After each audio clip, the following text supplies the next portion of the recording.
Today's phrase is calm down. It's not always helpful and can sometimes make the situation worse. So how can we express support in a more soothing and understanding way? Instead of saying calm down, try these. I understand this is frustrating.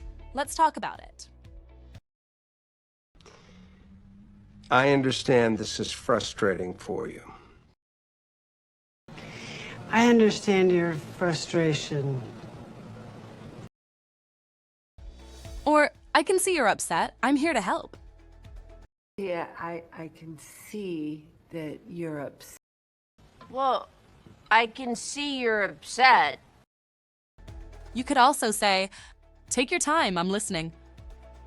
Or, I get it, let's figure this out together. Let's figure this out together. Well, let's figure this out together.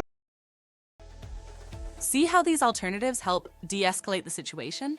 They show empathy and that you're genuinely there to support, rather than just telling someone to calm down.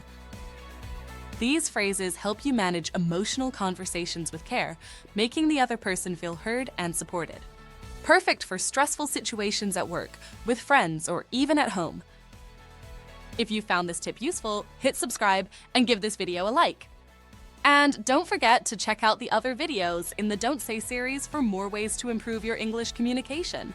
Until next time, don't just say calm down, be more understanding. See you in the next one.